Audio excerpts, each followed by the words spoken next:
लोग कहते हैं संसार को त्यागना आसान नहीं होता, पर क्या आप विश्वास करेंगे अगर मैं कहूं कि कभी-कभी भगवान खुद जबरदस्ती छुड़ा देते हैं? सज्जो बाई का जीवन इसका जीवित प्रमाण है। वो एक साधारण लड़की थी, प्यार से भरा परिवार, सपनों से भरा जीवन। उनकी शादी तय हुई, सब कुछ एक सुंदर भविष्य की तरह लग रहा था। लेकिन उसी दिन, ठीक उसी क्षण, जिस क्षण जयमाला होने वाली थी, उनके सामने सब कुछ बदल गया। सिर्फ एक सांस रुकने से दूल्हा वहीं गिरकर मर गया। पूरा मंडप रोने लगा। लोग चिल्ला रहे थे, भगवान, ये क्या किया आपने? पर सज्जो बाई सन्ना शून्य मौन खड़ी रहीं, और अगले ही क्षण उन्होंने ऐसा निर्णय लिया जो आज तक दुनिया को समझ में नहीं आता, पर आत्माओं को हिला देता है। पूरा मोहल्ला रो रहा था। लोग उन्हें पकड़कर बैठा रहे थे। बेटी, हिम्मत रख, रो ले, तेरी जिंदगी खत्म हो गई। लेकिन सज्जो बाई की आंखों में आंसू नहीं थे। वो खाली थी, भीतर से बिल्कुल खाली।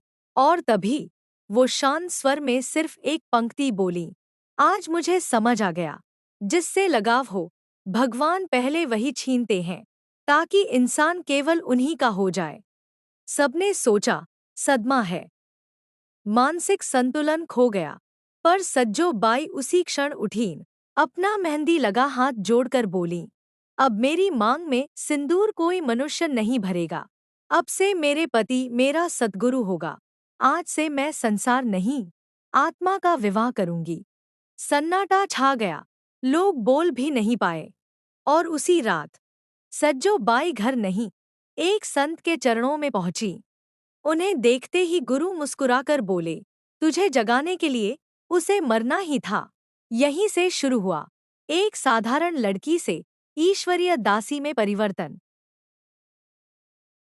उस रात सज्जो बाई ने पहली बार ना रोया, ना किसी को दोष दिया। उन्होंने पहली बार मौन को छुआ। संत ने उनसे बस एक ही वचन मांगा, अगर तुझे अब भी संसार चाहिए तो पीछे लौट जा। अगर तुझे अब केवल सत्य चाहिए तो सब भूलकर नाम में डूब जा। सज्जो बाई ने बिना देर किए अपना मेहंदी वाला हाथ आगे बढ़ाया और बोली, आज से मैं आपके चरणों की दासी हूँ। जो कुछ मेरा था वो खत्म। अब जो भी मैं हूँ वो सिर्फ नाम से जन्म लेगी। और गुरु ने उनके माथे पर सिंदूर की जगह नामदान किया। वही वह दिव्य क्षण था जहां संसार रुक गया और साधना शुरू हुई। लोग कहते हैं उस रात सज्जो बाई दुल्हन नहीं, एक जागृत आत्मा बनकर उठीं। अब सज्जो बाई का जीवन पूरी तरह साधना में था। ना गहने, ना रिश्तों की परवाह, ना दुनिया की भाषा, सिर्फ एक ही काम, नाम में डूबना। दिन भर भजन, रात भर ध्यान। लोग सोचते ये लड़की दुनिया से भाग गई है, लेकिन उसे तो अब संसार दिखाई ही नहीं देता था। और एक रात ध्यान करते करते वो आंखें बंद करके बैठी थी। तभी भीतर से एक आवाज आई, साफ, गूंजती हुई, बिटिया, तू अकेली नहीं, मैं तेरे भीतर ही बैठा हूँ। सज्जो बाई रो पड़ी। उनकी पूरी देह कांप उठी। उन्होंने कांपते स्वर में कहा, क्या सच में आप मुझसे बात कर रहे हैं? और वही दिव्य स्वर बोला, हाँ, जिस दिन तूने संसार छोड़ा था, मैंने उसी दिन तेरा हाथ पकड़ लिया था। उस दिन से सज्जो बाई ने मनुष्य से बात करना छोड़ दिया। अब वो सिर्फ भगवान से बात करती थी। सज्जो बाई अब ऐसी अवस्था में पहुंच चुकी थी जहां उन्हें नींद, भूख, संसार कुछ महसूस ही नहीं होता था। उनकी आंखों में हमेशा एक अटूट शांति और एक अदृश्य मुस्कान रहती थी। एक दिन उनकी सांस बहुत धीमी हो गई, शरीर ठंडा होने लगा।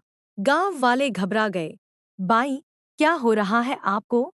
लेकिन सज्जो बाई मुस्कुराकर बोली, चिंता मत करो, मैं मर नहीं रही, मैं बस अपने सच्चे पति से मिलने जा रही हूँ। लोग रो पड़े। पूरे गांव ने भजन शुरू कर दिया, पर वो रोना नहीं चाहती थी। उन्होंने हाथ उठाकर संकेत किया, आज रोना नहीं, आज मेरी असली शादी है।